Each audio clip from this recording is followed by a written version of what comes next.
Regardless of what you want to accomplish in your lifetime, you're going to have to involve people in the choices you make, the things that you're pursuing, and you're going to have to influence those people. You'll have to influence their decisions, their behaviors, how they perceive you. And because you're influencing how they perceive you, you have to keep in mind right from the onslaught that there's a massive difference between influencing a person and manipulating a person. Think of social media influencers. People who like watching social media influencers look up to them, they respect them, and they want to embody who they are. So don't get your wires crossed. Influencing people is good.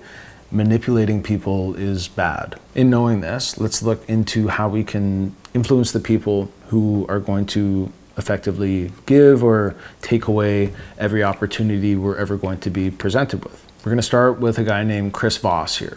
Chris Voss is a ex-FBI negotiator. He's got a company called the Black Swan Group, and he wrote a book called Never Split the Difference. Chris teaches two main methods of disarming people or sort of persuading them to make a conversation go in the direction that he wants it to go in. The first strategy of his that we can use is what he calls the late night DJ voice. So it's a low tone, it's very comforting, it's calming and quiet, yet textured and energizing at the same time. When we're influencing how someone's behaving, it's important to make the decisions that they're going to make come from them and not from you telling them that they need to make a certain decision. So the second thing that he does is he always directs the conversation back to them. And one way that he does this is he'll take the last 2 or 3 words that they say in a sentence and he'll repeat it back to them with a question inflection at the end of that sentence. So for example, if you're a service business and you're trying to sign a new client and they say something like, "I'm just not ready," then he would respond by saying, "You're just not ready?" As soon as you do something like that, the person you're talking to is going to start to explain their reasoning behind why they're not ready. And you can start to peel back the complexities of their psyche and their hesitancy to work with you. Remember my first point though, this is not manipulation, this is influence.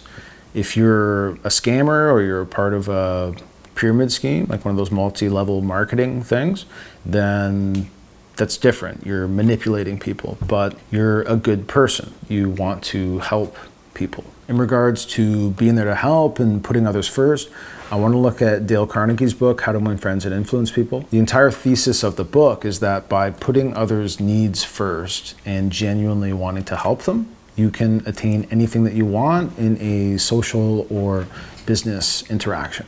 There are a number of key things to learn from Dale Carnegie, but I only want to touch on a couple of them because his approach is quite nuanced and textured, but these are definitely the most potent ones. The first of which is to be complimentary and to never criticize. So let's look at that same instance with the service business from earlier. So the potential client says to the small service business owner, "I just don't think I'm ready yet." Service business owner wants to say, "Yeah, you're right, you're probably not ready. You're kind of pessimistic and negative anyways. You don't deserve to work with me." But instead, the smart service business owner says, "Well, that's not true. I mean, you seem like you're ready to do this and you have more than enough finances to back this investment. And you've got the mindset to really make this work out for you in the end." Now, this rule also goes for people's actions. So if you're regularly collaborating with somebody and they make a mistake, don't criticize them for making that mistake. Jump down there with them and take ownership over the mistake. Resonate with them on a level that feels communicative and empathetic, because chances are you've made the same mistake as them. If you criticize them for making a mistake, they will hold on to that, they'll resent you, and their performance is going to drop. So don't criticize them. Communicate, look at it objectively, and brush it off as best you can. A second notion of Dale Carnegie's that you can take into consideration when you're trying to influence people is to focus on the quality of relationships. Now, I'm going to look at this through the lens of an entrepreneur, but this can be used in your personal life as well. If you have a client that you perform services for, say every month, and they pay you once a month to do those services, just call them out of the blue every once in a while and say, hey, for no reason.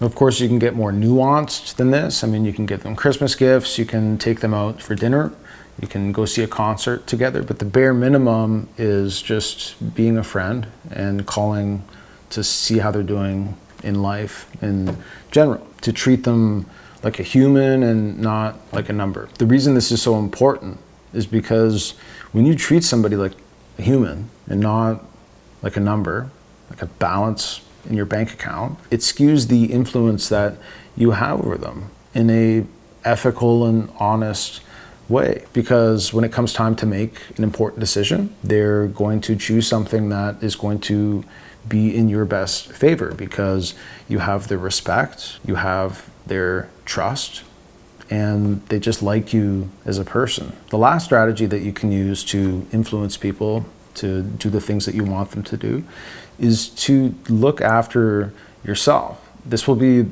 obviously different for everybody because we all have our own different needs, but it can be distilled down into the notion of putting your own oxygen mask on first. Something like waking up at 5 a.m. 5 days a week is a great place to start. It's a time of the day that yogis are always practicing, enjoying. It's quiet, it's peaceful.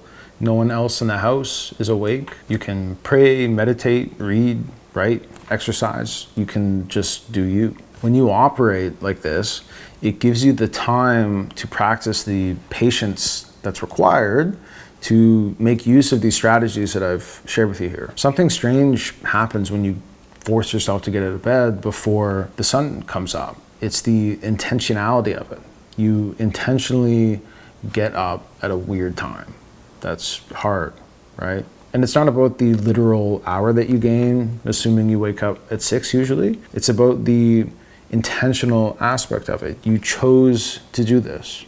And because you made that first action, it's the very first thing that you do in the morning is to choose to wake up at that time. Then intentionality follows you throughout the rest of your day, through every other task and activity that you participate in. If you want to influence people in life, you need to persuade them. But gentle persuasion comes from a place of authenticity and self-love and general interest in helping wherever you can. So prioritize remaining cognizant of the difference between influence and manipulation. Know that you're gently persuading somebody. You're nudging them in the right direction because it's what's best for them, it's what's best for you, and it's what's best for the world as a whole.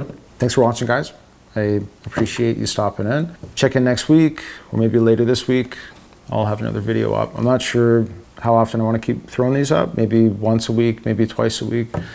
Check out my links down in the description. Newsletter, sign up down there. Mindset Mastery, and it's all in your head. Thanks again for watching, and have a good one.